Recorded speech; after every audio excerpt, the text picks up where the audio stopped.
따스한 성령님, 우리 같이 찬양하며 나아갑시다.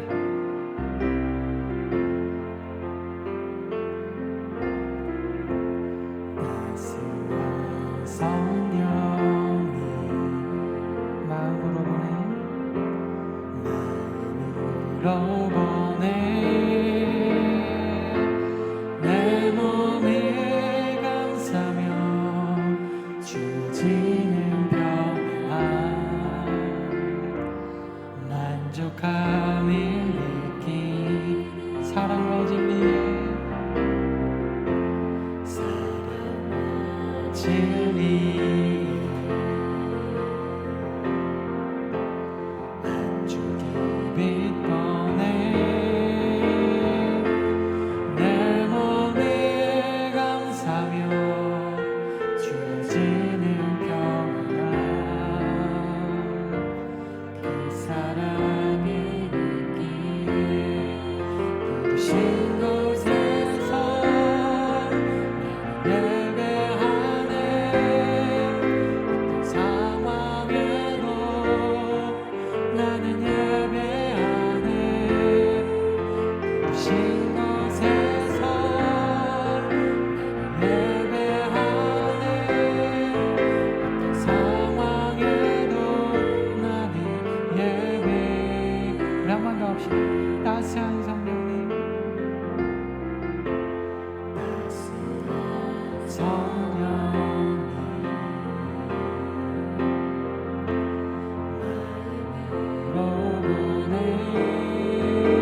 레이의 아들들의 이름은 그들의 족보대로 이러하니 게르손과 고앗과 무라리요. 레이의 나이는 137세였으며 게르손의 아들들은 그들의 가족대로 림니와 시므이요. 고앗의 아들들은 아브람과 이스라엘과 헤브론과 우시엘이요. 고앗의 나이는 133세였으며 무라리의 아들들은 마흘리와 무시니 이들은 그들의 족보대로 레이의 족장이요. 아므람은 그들의 아버지의 누이 요게벳을 아내로 맞이하였고 그는 아론과 모세를 낳았으며 아므람의 나이는 137세였으며 이스할의 아들들은 고라와 네벡과 시그리요. 우시엘의 아들들은 미사엘과 엘사반과 시드리요. 아론은 암미나답의 딸 나손의 누이 엘리세바를 아내로 맞이하였고 그는 나답과 아비후와 엘르아살과 이다마를 낳았으며 고라의 아들들은 아실과 엘가나와 아비아사비니 이들은 고라 사람의 족장이요. 아론의 아들 엘르아살은 부디엘의 딸 중에서 아내를 맞이하였고 그는 비느하스를 낳았으니 이들은 레이 사람의 조상을 따라 가족의 어른들이라. 아멘. 우리 지금 출애굽기 계속해서 본문 나가고 있는데요. 성경을 일독하든지 오늘처럼 큐티를 하다가 오늘 같은 본문에 딱 걸리면요, 꿀송이보다 뭐 더 달다고 하는 하나님 말씀이 내가 지금 뭘 읽고 있나, 이런 걸 왜 읽고 있어야 되나, 그런 생각이 들 때가 있습니다. 특별히 우리 더 나은 교회는 여기 성경 일독 안 해보신 분은 없으시죠? 일독은 기본입니다. 예수님 오시기 전까지 성경 한 10독 하신다고 생각하십시오. 10독 정도 한다고 생각하시고 또 그거보다 더 읽으셔도 좋고, 성경은 그래서 여러분 읽으실 때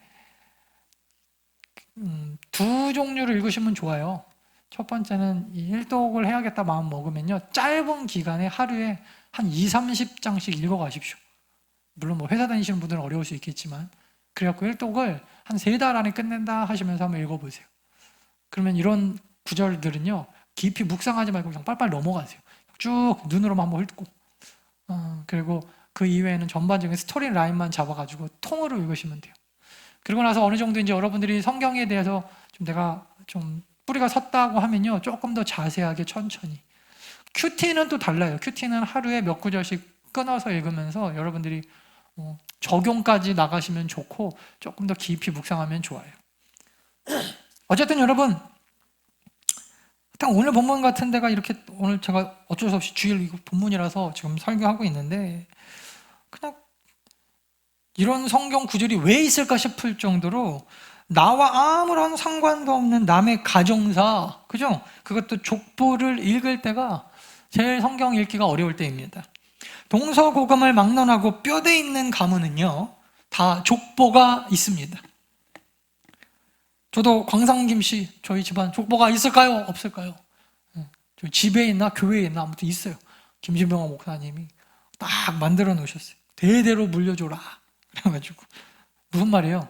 뼈대 있다. 여러분 자랑스럽게 우리 목사님은 뼈대 있는 가문이다 생각하시면 돼요. 그래서 여러분 이렇게 뼈대 있는 가문은요, 이름도 마음대로 못 지어요. 이름도 딱 돌림자가 들어가야 돼요. 남중, 판중, 제 밑에는 무슨 만중, 범중, 평중, 도중. 제가 얘기했더니 일부 예배 때 막 난리가 나더라고요. 사람들이 막.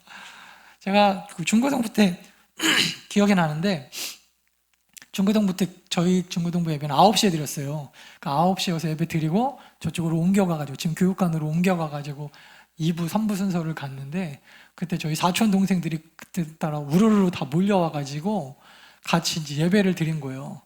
근데 얘네들이 시골에서 놀러 왔으니까 서울 지리를 잘 모르는데 1부 예배 끝나고 지금 그 한양 아파트 놀이터 있잖아요. 거기 지들끼리 가서 놀러 갔나 봐요. 예배도 되게 서울 사람들이랑 드리니까 재미도 없고 막 그러니까 놀러 가자. 그래서 예배 끝나고 2부 순서, 3부 순서 하고 11시 예배 그 준비해야 되는데 없어진 거예요, 얘네들이. 그리고 지금 우리 어머니, 사모님이 얼굴이 사색이 돼가지고 막 판중아, 남중아, 막 만중이, 범중이 이가 어디 갔냐, 평중이, 도중이는 어디 갔냐, 막 난리가 났었어요. 그러니까 그 얘기를 이렇게 듣고 있다가 제가 아직도 안 잊어버려요. 유소연 선생님 있잖아요. 유소연 선생님. 소연이가 완중이, 범중이 뭐 막 나오니까 배꼽을 잡고 막 웃더라고요. 막 떼굴떼굴 구르면서. 저는 여러분 그 이름을 가지고 지금 45년째 살고 있는데 저는 그래서 나중에 크면은 겸양하고 싶었어요. 뼈대 있는 거야. 뭐 우리 가문 얘기고 나는 그런 거 상관없이 우리 아들도 그래서 김남중 집사의 아들도 선준이, 그죠? 선자 돌림이에요. 선유리. 선유리도 아버지 목사님하고 제가 타협을 해가지고 아니면 우리 선택이가 될 뻔했어요. 선택이, 성광이, 선택이 막. 근데 저도 제 이름이 너무 좀 싫어가지고 뼈대 없는 가문에서 태어나면 어땠을까? 그런 생각을 저는 어렸을 때 많이 했거든요. 하여튼 여러분 중요한 것은 하여튼 자기 집안 족보일 때나 귀한 거지 내가 우리 집안 그 족보 광상겸씨 여러분 족보 가지고 와서 여러분들한테 읽어봐라. 그러면 재밌게 읽을 사람 한 사람도 없을 거예요. 자기 이름 나왔을 때 내 이름이네? 뭐 이럴 때는 재밌죠. 참고로 제 이름이 무거울 중자인데 가운데 중으로 돼 있더라고요. 그래서 저는 깜짝 놀랐는데 그런 거 볼 때나 가운데 중이네? 뭐 이런 거 볼 때나 재밌지. 뭐요 그게. 그냥 갖고 있으라니까 갖고는 있는데 근데 그것도 남의 집안 족보 이야기. 이거는 뭐 하나만 하죠. 얘기 하나만 하죠. 그러니까 우리가 하나님 말씀이라고 성경을 읽고 있던 성도들이요. 아무리 믿음이 좋다 그래도 남의 집안 족보까지 재미있게 읽을 건 아니거든요. 그러니까 여러분 성경 읽으면서 제일 넘어가기 어려운 본문이 이런 본문이에요. 큐티하기도 힘들고. 근데 여러분 이게 끝이 아닙니다. 남의 집 족보를 읽고 있는 사람보다 더 안타까운 사람이 있어요. 누군지 아세요? 이거 설교하는 사람이에요. 남의 집안 족보 얘기를 가지고 하나님의 영적 메시지를 끄집어내서 설교를 해야 되는 저는 더 불쌍합니다. 그러니까 여러분 오늘 말씀 잘 들어야겠죠? 담임 목사가 얼마나 불쌍한 직업인지 오늘 잘 그걸 염두에 두고 좀 들으시기 바랍니다. 그냥 여러분들은 1시간 앉아갖고 듣고 가면 되지만 저는 이거 가지고 도대체 이 본문으로 무슨 설교를 어떻게 해야 되나 씨름하고 또 씨름하고 그러고 있다는 거예요. 이상하네 원래 갑자기. 여러분 모든 성경 말씀이 그렇지만요. 성경 말씀 여기 보세요. 진짜 중요한 거예요.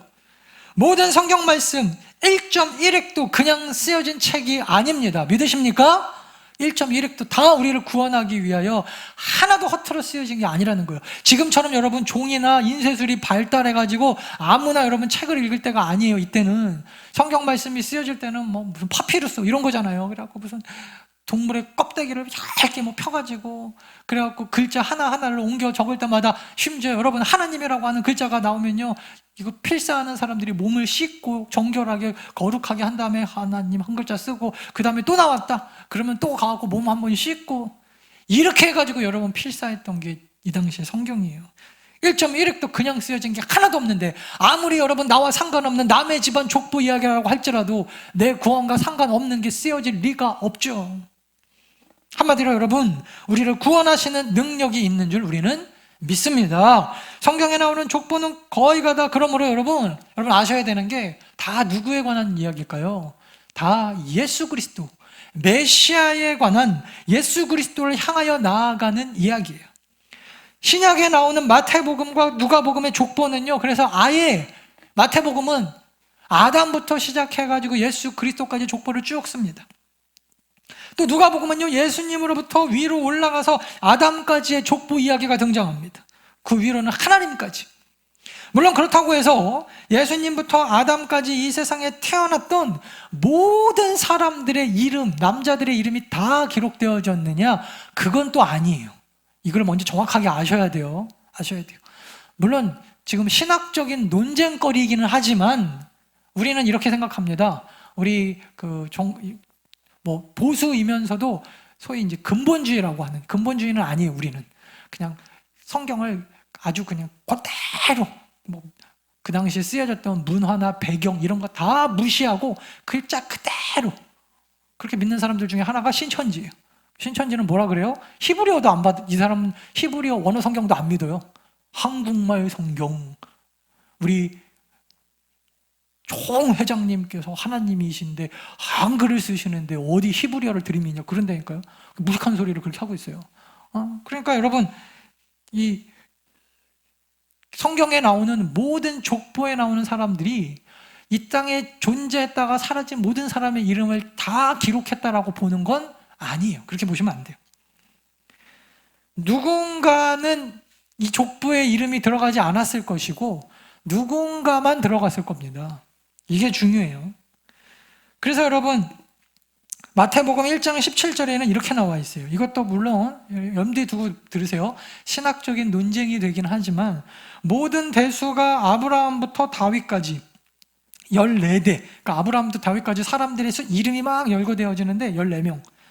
그리고 다윗부터 바벨론으로 사로잡혀 갈 때까지 14명의 사람들이 등장하고 또 바벨론으로 사로잡혀 간 후부터 그리스도까지도 14대. 이걸 딱 맞춰놨어요. 마태복음에 나오는 족보는 이거 딱 맞춰놨어요. 다른 족보들은 조금씩 좀 다 달라요. 그러니까 여러분 그걸 염두에 두고 성경 말씀이 왜 조금씩 다른가요? 이유가 있으니까 다릅니다. 그래서 여러분 성경은요 똑같이 필사한 책이 아니라 특별히 여러분 그 복음서 공간복음이라고 하는 마태, 마가, 누가복음은요 각자 자기가 바라본 예수 그리스도로 그 같은 관점으로 이렇게 보고 있지만 서로 조금씩 다 다른 그 특징으로 보고 있기 때문에 내용들이 조금씩 달라요.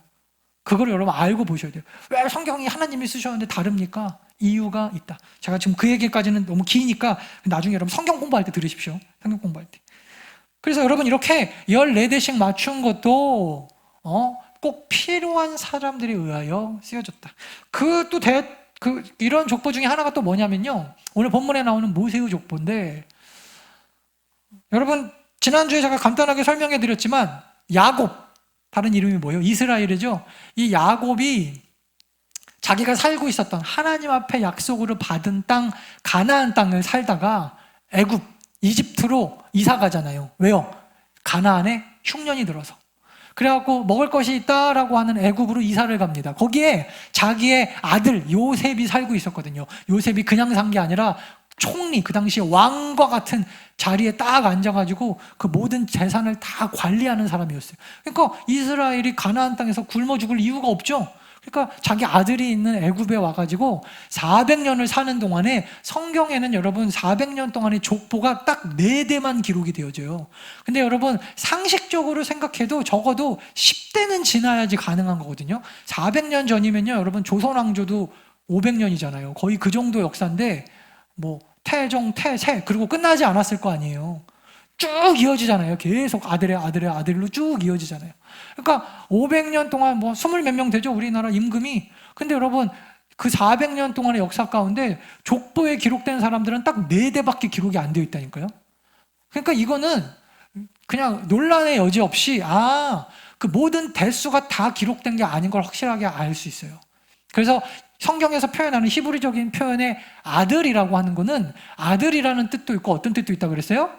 자손이라 그랬어요. 자손. 그러니까 다윗의 아들 예수여 이렇게 표현해도 다윗의 아들이 아니라 다윗의 자손이라는 뜻이구나 이렇게 여러분 이해를 해야 된다는 것입니다. 그래서 성경은요 항상 여러분 그 족보를 보면은 전부 다 어디로 향하여 가게 돼 있냐면 아담으로부터 시작되든 어디로부터 시작되든 다 예수 그리스도로 모든 족보가 초점이 맞춰지게 되어 있어요. 그러니까 결국 여러분 성경에 나오는 족보는 예수 그리스도를 나타내고 예수 그리스도가 왜 중요합니까? 우리의 구원자이기 때문에 중요한 겁니다. 구원자가 아니면 여러분 굳이 모든 성경이 예수 그리스도를 향하여 갈 필요가 없는 거예요. 그래서 여러분 성경에 나오는 대부분의 족보는요 성경의 분량에 모든 사람을 다 기록하지는 아니하였고 그리고 누구를 향하여 간다? 예수 그리스도 메시아를 향하여 갈 데 있어서 필요한 사람들만 선별하여 기록되어져 있다. 그러니까 여러분 더 이상 이제 논란의 여지가 없죠. 막 어떤 그 성경학자들끼리 막 서로 막 싸우던데 뭐 이걸 가지고 왜 아담과 하와는 가인과 아벨만 나왔는데 그럼 누구랑 결혼했습니까? 필요 없는 사람 안 썼다니까요.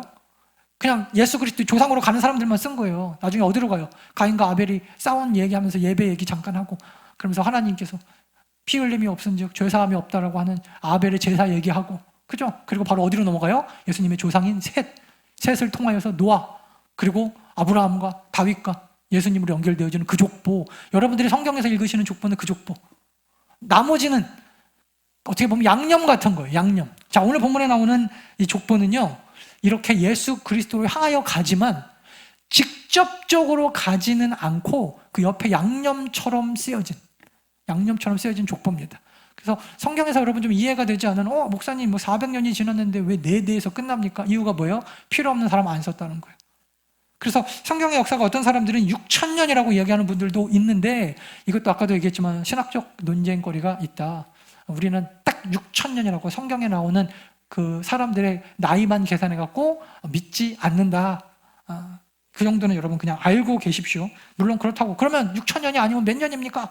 뭐 이렇게 우기면은 사실은 성경에 정확하게 나와 있지 않기 때문에 예수님 태어나시기 전 몇 년 전에 이런 구절이 없어요. 이런 구절이 없으면 넘어가세요. 뭐가 옳다고 자꾸 따지지 말고 성경에 없는 건 넘어가세요. 그 사람이 맞을 수도 있고 이 사람이 맞을 수도 있고 뭐 모를 일이죠. 뭐 성경에 안 나와 있는데 저는 성경만 믿으니까 어쨌든. 그런데 여러분 오늘 족보는요, 예수 그리스도의 탄생과 직접 연관이 있는 그런 족보가 아니라 그랬어요. 자, 여기 보세요. 성경 읽으신 분들은 이해가 갈 텐데 예수님의 족보를 이야기하기 전에 이스라엘이라고 하는 야곱의 족보를 알아야 되는데 야곱은 12명의 아들들이 있었어요. 르시, 레우, 이수 뭐 이렇게 하고 다나가셋 이렇게 하고 6명 저는 그렇게 외웠거든요. 근데 이 12명의 아들들 중에서 특별히 넷째 아들 누구예요? 유다라고 하는 아들에 의해서 예수 그리스도가 태어납니다. 첫 번째 아들이 르우벤이에요. 그 다음에 시므온, 세 번째 아들이 레위, 네 번째 아들이 유다인데 그러고 나서 쭉 이어지는데 이 유다라고 하는 네 번째 아들의 후손 가운데 다윗 왕이 나오고 그러면서 이 다윗 왕 나오기 전에 누가 나와요? 그 유명한 라합이 나오죠. 그리고 또 저기도 나오고 룻도 나오고. 그러니까 여러분 성경에 여자 이름이 안 나오는데 라합하고 룻이 왜 나왔다 그랬어요? 예수님 때문에 나온 거예요. 그리고 결국에는 라합과 룻을 통하여서 다윗 왕이 나오고 그리고 다윗 왕 후손 가운데서 예수님이 나오고. 그러니까 여러분 성경 읽다가 진짜 이상한 데가 창세기 38장 같은데요. 창세기 38장에 갑자기 느닷없이 유다라고 하는 이 넷째 아들이 자기 며느리하고 하지 말아야 될 결혼을 해가지고 아기를 낳는 장면이 갑자기 나와요. 37장까지 요셉 얘기하다가 사람들이 뭐야 이거 갑자기 느닷없이 유다가 자기 며느리랑 결혼했다는 얘기가 왜 나와? 이런 근친 상간했다는 얘기가 왜 나와? 그 사건을 통하여 예수님이 나온다니까요. 근데 그거를 여러분 누가 썼어요? 수천 년 전에 모세가 썼어요. 진짜 신기하지 않나요? 나는 성경 읽을 때마다 신기하던데 모세가 그걸 어떻게 알고 유다 얘기를 좀 쓰고 있다니까요. 그래서 결국에는 영적 그 큰아들이었던 유다, 그 다음에 육체적인 큰아들이었는데 큰아들의 장자권을 뺏겼던 르우벤, 육적인 큰아들의 역할을 대신 감당했던 요셉의 이야기가 창세기에 많이 나오고, 근데 오늘 본문에는요 갑자기 그 이야기 저희 이야기도 아닌 셋째 아들 레위의 족보 이야기가 나온다니까요. 그러니까 이거는 예수님으로 직접 가는 유다의 족보도 아닌 레위의 족보니까 사람들이 아하 이렇게 생각하겠죠. 모세의 족보겠구나. 왜냐하면 레위의 후손 가운데 모세가 나오기 때문입니다. 모세라는 사람도 중요하니까 예수님과 같은 그러니까 선지자 역할을 감당했던 사람이 구약의 모세거든요. 모세를 통하여 우리는 예수님의 사역을 대신 볼 수가 있거든요. 그러니까 모세도 사실은 예수님으로 가긴 가는데 이거는 약간 옆에 있는 좀 겉절이 같은 그런 느낌의 사람이에요. 그러니까 모세의 이 족보가 그래서 중요한 거예요. 근데 여러분 이 모세의 족보는 직접적인 메시아의 족보는 아닌데 사실 뒤에서 보면 알겠지만 모세의 족보도 모세까지만 딱 얘기하고 끝나요. 자, 다시 좀 살펴볼게요.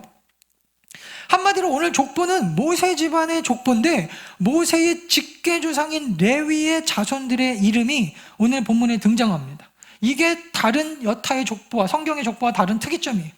오늘 본문에 등장하는 모세 집안의 족보가 우리에게 주는 메시지가 있을 건데 처음에도 말씀드렸다시피 성경에 나오는 족보에 기록된 이름들은요 분명히 한 사람 한 사람이 다 이유가 있어요.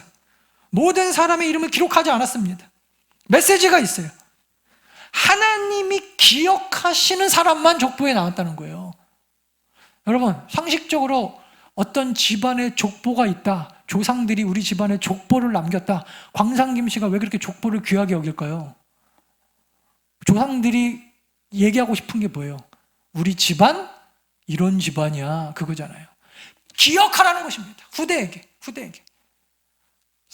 그냥 예를 들어서 족보가 없는 집안이 있다, 뻔하죠. 상처받지 말기 바래요. 여러분, 제가 뭐 잘난 척하려고 하는 거 아니니까.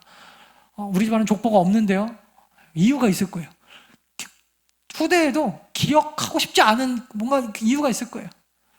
저는 이런 얘기 하면서도 제가 뭐 별거 없는 게, 제가 예전에 우리 아버지한테도 그랬어요. 아버지, 그 조선 후기에 족보가 많이 팔렸다는데 우리 할아버지가 족보 산 거 아니야? 내가 우리 원래 노비 아니야?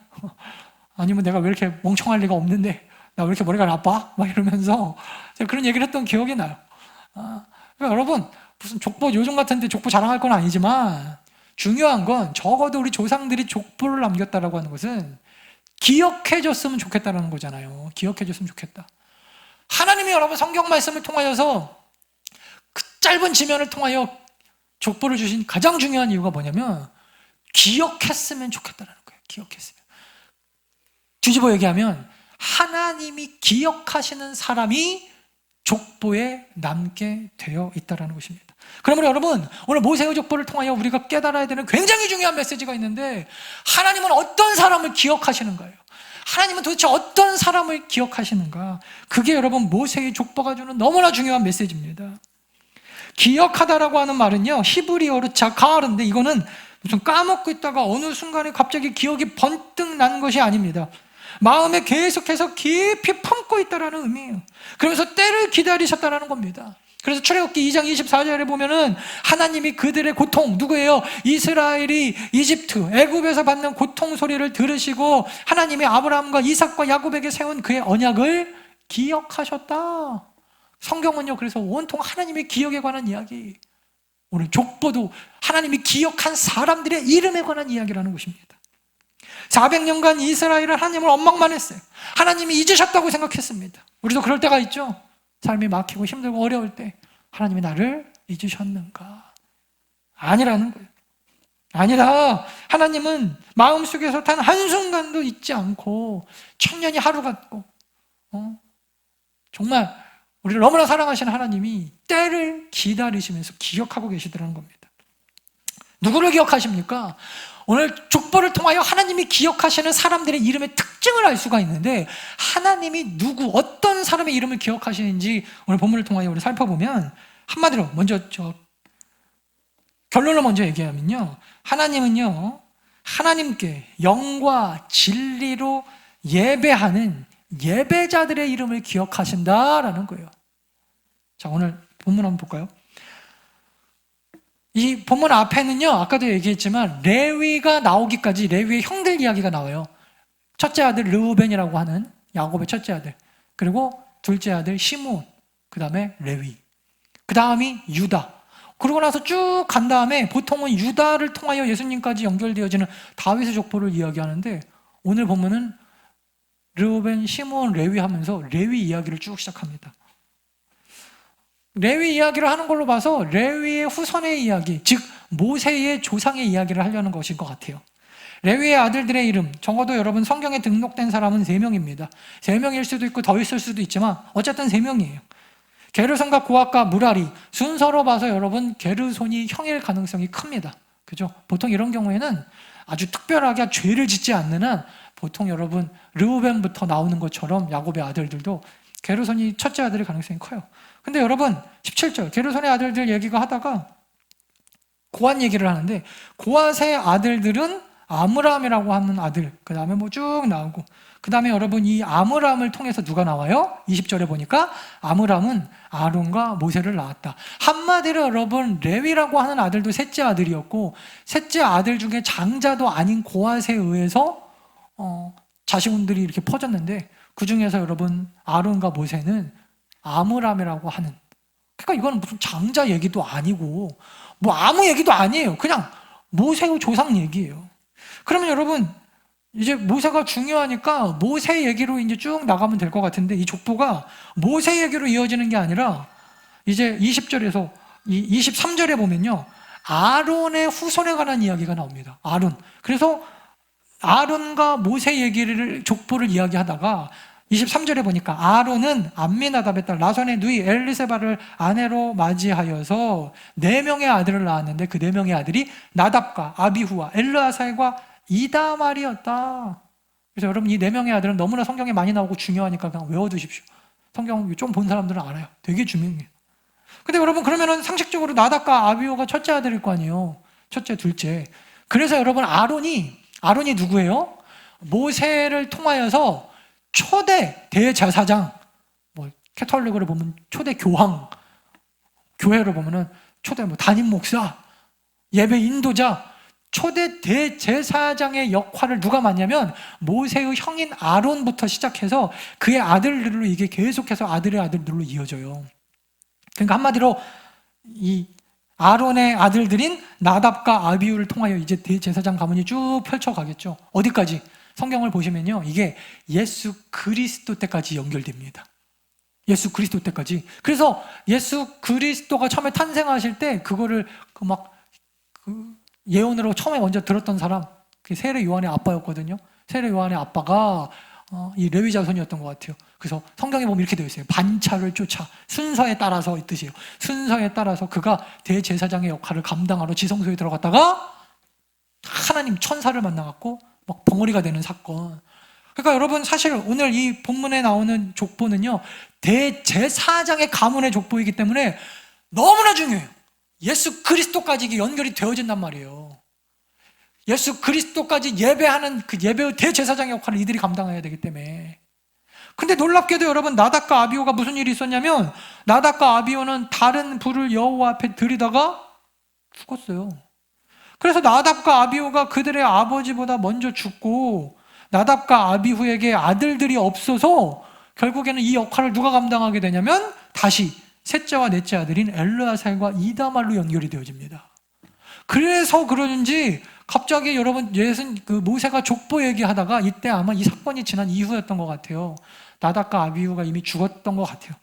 그래서 25절이 어떻게 연결되냐면 아론의 아들이 나답으로 연결되어지는 게 아니고 엘르아살로 연결되어진다니까요. 엘르아살이 비느하스를 낳고, 이 비느하스 많이 들어보셨죠? 너무나 중요한 아들, 이 비느하스가 결국에는 레위 사람의 조상을 따라서 예수 그리스도 그 대제사장의 반차로 연결되어지는. 근데 나중에 여러분 이게 막 중간에 자기네들끼리 막 제사장직을 막 사고 팔기도 하고 막 이래가지고 뭐 좀 엉망이 되긴 하는데, 그래도 끝까지 여러분 이 가문이요 아주 정말 위대한 영적 리더의 가문으로 비느하스의 가문이 쭉 연결이 되어지는, 바로 오늘 그 얘기를 모세의 족보 가운데 하고 있다라는 것입니다.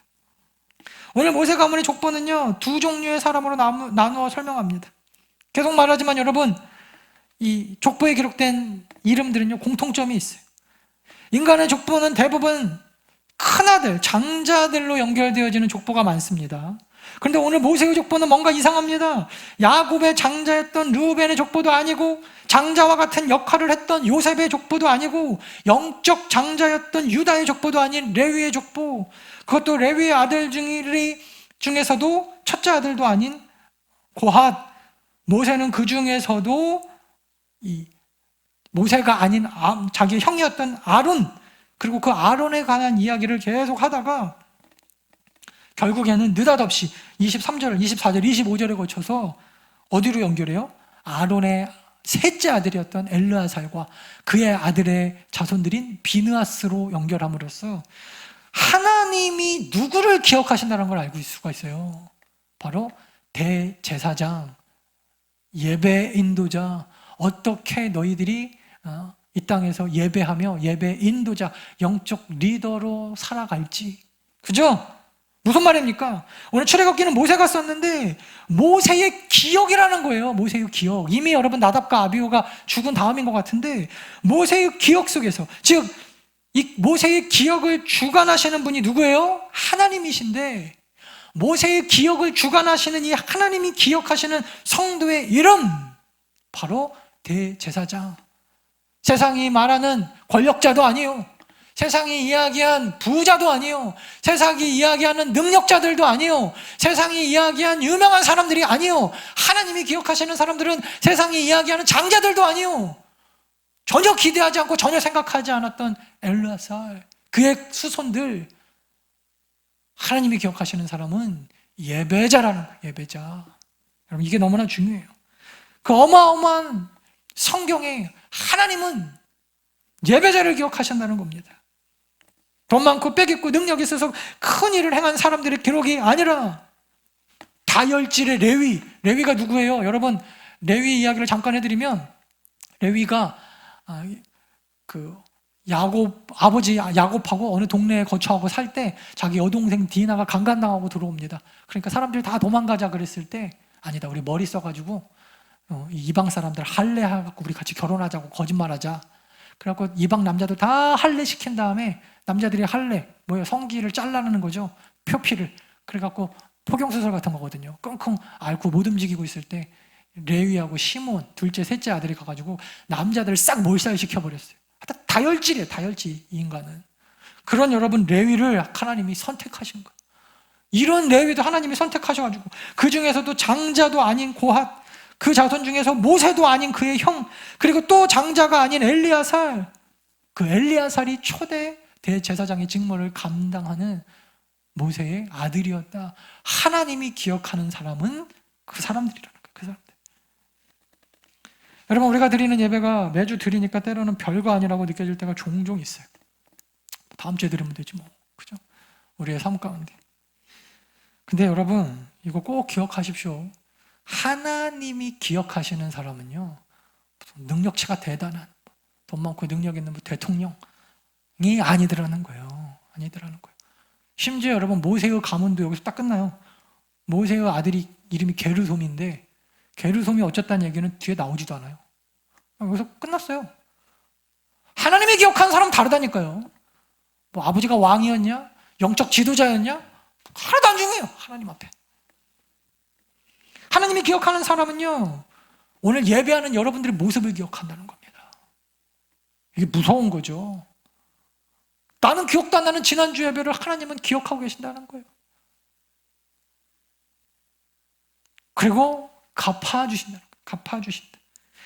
유대인 격언에 이런 말이 있답니다. 유대인이 안식일을 지킨 줄 알았는데 안식일이 유대인을 지켰다. 미국 서부 개척 시절에 서부에서 금이 난다는 얘기를 듣고 동부에 정착했던 많은 유로피안들이 서부로 마차를 가지고 달려가기 시작합니다. 서부에 빨리 가서 먼저 캐내는 사람이 임자예요. 이거는. 근데 여러분, 세상의 가치관하고 다르게 주일이면은 쉬면서 예배드리고 움직이지 못하는 종족들이 있었어요. 세상 사람들이 다 비웃었어요. 청교도인들, 개혁교회 성도들. 야, 지금 하루라도 빨리 가서 금을 캐야지. 주일은 금 캔 다음에 지켜도 늦지 않아. 주일은 부자 된 다음에 지켜도 늦지 않아. 다 그러고 먼저 갔어요. 그죠? 이거는 뭐 제 얘기가 아니라 미국 사람들이 전하는 일화니까. 그때 여러분, 먼저 서둘러서 갔던 사람들이 다 가다가 미국 중부쯤 왔을 때, 미국이 어마어마한 땅덩어리잖아요. 거기서 다 죽거나 다치거나 말이 병들거나 이래갖고 거기 정착한 사람들이 그렇게 많대요. 그리고 주일날 예배드리고 하루씩 쉬었다 간 사람은 아프지도 않고 병도 안 들고 그러고 끝까지 가더라는 거예요. 끝까지 가더라. 제가 그 얘기를 듣고 깜짝 놀랐거든요.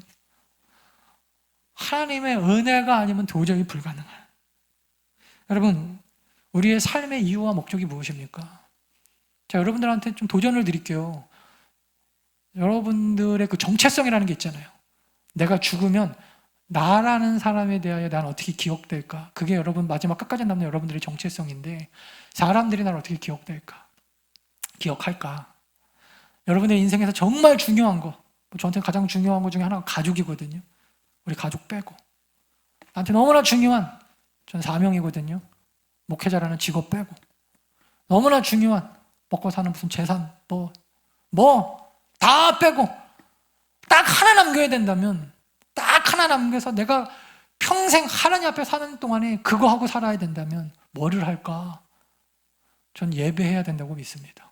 그냥 다 빼고, 물론 우리가 예배만 드리고 살라는 거 아닙니다. 그런데 다 빼고 하나만 해야 된다면 전 예배 붙잡을 거예요. 그런 건 확신은 있어요. 다른 거 다 못해도 평생, 다른 거는 다 안 해도 예배만은 붙잡고 산다. 하나님이 기억하시는 사람은 예배자이기 때문이에요. 예배자이기 때문에. 근데 여러분, 두 번째, 더 무서운 얘기가 있어요. 더 무서운 얘기가. 전 이게 너무 무섭던데, 하나님은 예배자만 기억하고 갚아주시는 분이 아니시더라는 거예요. 오늘 모세의 족보가. 오늘 본문에 느닷없이 등장하는 또 한 사람, 예배자만 기억한다라고 하면, 모세의 기억 속에 엘르아살만 나왔다고 하면 전혀 등장하지 않아도 될 만한 그 수많은 사람 중에 등장하는 또 한 사람의 이름이 있다라는 거예요. 24절에 고라 했어요. 고라. 여러분 성경을 좀 아시는 분들은 이분 아는데, 고라. 이 고라는요, 민수기에 보면요, 이런 사람입니다. 레위의 증손 고앗의 손자. 이 사람도 고앗 그 자손이긴 했네요. 고앗의 손자 이스할의 아들 고라와 르우벤, 아까 첫째 아들이었죠. 레위의 형 르우벤의 자손 엘리압의 아들 다단과 아비람과 벨렛의 아들 온이 당을 짓고, 즉 새로운 파당을 만들어서 이스라엘 자손 총회에서 택함 받은 자 곧 회중 가운데에서 이름 있는 지휘관 250명과 함께 일어나 모세를 거스렀다. 그 후에 어떤 일이 일어났냐면, 땅이 그 입을 열어 그들과 그들의 집과, 누구예요? 아까 전에 고핫과 그들과 함께 했던 그 다단 그 자손들 있잖아요. 그 250명이 땅이 입을 열어가지고 그들과 그들의 집과 고라에게 속한 모든 사람과 그들의 재물을 한꺼번에 삼켜버렸다. 아마 지진이 났던 것 같은데, 그것도 그 사람 앞에만 딱 지진이 나갖고 온 땅에 이걸 삼켜버렸다. 그들과 그의 모든 재물이 산채로 스올에 빠지며 땅이 그 위에 덮이니 그들이 회중 가운데서 망하더라. 이 사람이 누구예요? 고라와 그 자손들, 그 가문 이야기를 갑자기 여러분 레위가요, 엘르아살 얘기를 하다가 중간에 느닷없이 하고 있더라는 거예요. 24절에. 그래서 여러분, 오늘 모세의 족보, 아론의 족보는요, 딱 두 종류의 사람이 등장합니다. 하나님이 기억하시는 예배자와 하나님이 기억하시는 망한 자. 누가 망하고 누가 하나님의 기뻐하시는 예배자가 되는지 그 얘기를 하고 있더라는 거예요. 왜 모세는 유독 이 사람을 기억해냈을까? 당연하죠. 모세가 여러분 이 당시 그 애굽의 출애굽하는데 영적 리더자로 있으면서 아마 이 기억이 뇌리에서 떠나지 않는 충격이었던 것 같아요. 자기를 배신한 것도 가슴이 아프지만 모세는 그래도 온유한 사람이라 그 모든 것들을 다 인정하고 용서하고 다 받아들일 준비가 되어 있는 사람이었을지도 몰라요. 하나님이 온유하지 않아서 그렇다는 건 아니고요. 하나님은 뭐 더 온유하신데 하나님은 심판자시잖아요. 근데 하나님이 모세의 기억에서 끄집어내신 사건이 고라 사건이에요. 그게 뭐예요? 갚아주겠다는 거예요. 갚아주겠다. 그래서 하나님 앞에 오히려 당을 짓고 모세를 거역한 것이 아니라 이거는 하나님을 거역한 것이었거든요. 그래서 자기 앞에서 막 땅이 벌려가지고 이 사람들을 삼키는 것을 보면서 모세가 너무 충격을 받았어요. 후대 사람들, 다나온교회 성도들, 모세의 족보를 읽고 있는 저와 여러분들 같은 사람들에게 족보를 통하여 하나님이 기억하시고자 하는 사람의 이름을 남기는데, 없었으면 좋았을 이름 고라를 집어넣는다니까요. 그리고 뭐라 그래요? 그들이 어떻게 망하였는지 보라. 저는 사실 저도 목사지만 오늘 본문이니까 이런 설교하지, 저도 예외가 아니거든요. 여러분 다 찔리시죠? 찔리라고 제가 여기서 하고 있고, 저는 설교 준비하면서 얼마나 찔렸겠습니까? 나도 하나님 앞에 망하는 인생 굉장히 많이 살고 있었구나. 하나님이 여기까지 인도하신 게 기적이라는 생각이 들어요. 이 시대 우리 한국교회를 보면 여기까지 그냥 망하지 않고 땅이 우리를 삼키지 않고 여기까지 온 게 기적이다. 온 게 하나님의 은혜가 아니면 도저히 불가능하다. 저 얼마 전에 되게 무서운 얘기를 하나 들었는데, 여러분 뭐 겁주려고 하는 얘기라 생각하셔도 좋고, 저도 들은 얘기니까, 어떤 그 권사님이요, 예전에 다니던 그 교회 목사님이 오라 그래가지고 가셨나 봐요. 근데 그 교회가 지금은 엄청나게 크게 부흥된 교회인데, 그 권사님이 예전에 다니시던 교회가 없어져가지고 그 교회로 옮기신 거예요. 왜 없어졌냐면, 이 교회가 좀 작은 교회였는데, 목사님이 그 목사님이 좀 잘못이 많이 했던 것 같아요. 완벽할 수는 없지만 그래도. 그리고 교회 재정을 조금 또 몰래 쓴 것도 아니고 대놓고 그 성도님들 다 아는데, 이것도 문제예요, 그죠? 하고 막 너무 많이 쓰니까 재정 보시는 집사님들이, 재정 보시면 또 시험 들지 말기 바랍니다. 저를 위해서도 기도해 주세요. 저도 똑같거든요. 재정 보시는 집사님이 그걸 이제 문제를 일으켰나 봐요. 성도들을 규합해가지고 이 목사는 목사 자격이 없다. 그리고 교회를 다 흩어버린 거예요. 그래서 멀쩡하던 교회가 없어져 버린 거예요. 그러니까 이 성도들이 갈 데가 없으니까 그 옆에 있는 교회를 이렇게 다 옮겨갔대요. 근데 그 재정 집사님이 그 교회에서도 이 목사님이 맨날 뭐 교회 건축한다 그러고 헌금하라 그러고, 그러니까 그 목사님 또 등지고 나는 교회 안 다니고 다른 교회 갑니다. 그리고 또 나와버렸대요. 그랬더니 지금 두 번째 옮겼던 그 교회는 지금 한국에서 거의 제일 큰 교회가 돼 있거든요. 그러니까 그 교회 목사님이 예전에 초창기였으니까 그때 우르르 왔던 그 교인들 어떻게 지내나 궁금합니다. 그래갖고 한번 보고 싶다고 성도님들이 몇 명 가가지고 인사를 드리는데, 그때 그렇게 나한테 그 반기를 들고 막 나 힘들게 했던 그 집사님은 왜 안 왔냐고, 자기가 지금 웃으면서 얘기할 수 있는데 뭐 물어봤나 봐요. 근데 그분의 소식을 알고 있는 한 분이 그러더래요. 여러분 뭐 용서하고 들으세요. 저도 들은 얘기니까. 근데 이분이 그때 이 교회 첫 번째 그 교회에 다 흩어버리고 다 없애버린 다음에 따님이 성수대교 그 붕괴됐을 때 무학여고 다니고 있었는데 거기 있었던 거예요. 그리고 돌아가셨어요. 근데 그 정도 되면은 조금 회개하고 돌아왔었으면, 저는 그런 안타까움이 있는데, 이쪽 교회 가서도 거기서도 또 이분이 사업도 굉장히 잘하고 돈도 많아가지고 제가 볼 때는 아나무인이었겠죠. 뭐 목사가 눈에 보였겠어요. 맨날 헌금한다는 소리만 들렸겠지.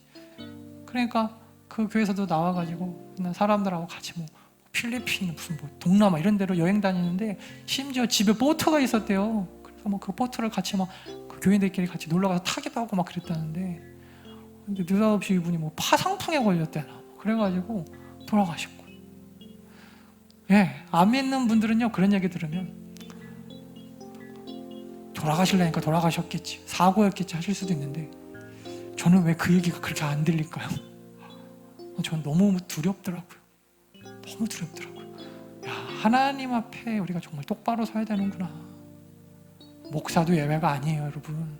성도들은 더더욱 그렇고, 하나님이 여러분 기억한다는 걸, 그걸 기억하십시오. 너무나 두렵더라고요. 그냥 여기까지 인도하신 것만 해도 감사하다. 여러분, 만약에 하나님이 여러분들의 삶을 기억하신다면 여러분들의 삶의 어떤 부분을 기억하실까요? 내가 하나님 앞에 기억될 만한 게 하나도 없다. 부끄러운 거죠. 내가 하나님 앞에 기억될 만한 게 교회를 찍고 쪼개고 나아가서 배 타고 동남아 가서 주일도 어기면서 돌아다니다가 다치고, 그런 분들이 여러분 회개하고 또 돌아오면 좋은데 이런 얘기 하잖아요. 뭐라고 하는지 아세요? 그런 하나님이 어딨냐, 하나님이 그런 분이면 안 믿겠다, 또 그래요. 제가 보니까 구원받은 사람은요, 그렇게 혼나면 빨리 돌아오기라도 하는데, 저는 가끔 그런 생각했어요. 저런 사람 한번 팍 치면 무서워서 하나님 믿을 것 같은데, 근데 인간이 얼마나 악한지 그러지 않더라고요. 하나님이 나한테 이래? 그래 하나님은 내가 안 믿겠다 오히려 더 그러더라니까. 내버 두시는 거예요. 그렇게 살든지 말든지. 여러분 오늘도 이렇게 기억합시다. 하나님이 나의 삶을 기억하신다면 뭘 기억하고 계실까? 내가 뭘 하나님 앞에 보여드릴 수 있고, 하나님은요 다른 거 기억하시는 게 아니에요. 온라인으로 드리든 오프라인으로 드리든 정말 내 안에 양심의 꺼리낌이 없이 하나님 앞에 정말 진실되게 오늘도 예배하고 있느냐. 내 인생에 다른 거 다 빼고 하나 남기라면 난 예배자의 삶으로 기억될 수 있는가? 그거 하나만 붙잡고 하나님이 기억하시고 하나님이 갚아주시는 고라와 같은 사람이 아니라 엘나사와 비느하사 같은 그런 위대한 더 나은 성도들 다 되어지시기를 간절히 축원합니다. 지금은 우리 주 예수 그리스도의 은혜와 하나님 아버지의 무한하신 사랑과 성령의 감화, 감동, 충만, 교통하심이 오늘도 하나님 앞에 온전한 예배자로 하나님이 기억하시고 갚아주시고 기뻐하시는 예배자로 서기로 하나님 앞에 건전하게 간구하고 돌아가는 믿음의 성도들 머리 위에와 앞길 위에 가정 위에 일하시는 직장과 사업터와 이 나라와 이 민족 정치하시는 위정자들과 북한 땅 위에 세계 각지에서 선교하시는 선교사님들 그 사역들 위에 이제부터 영원토록 함께 있을지어다. 아멘. 한 주간도 승리하시기 바랍니다. 코로나 걸리면 안 됩니다. 다 건강하시고요. 그리고 무엇을 하든 여러분 예배자의 마음으로 하나님이 기억하시는 예배자의 자세로 여러분들의 삶을 살아가시기를 축원합니다.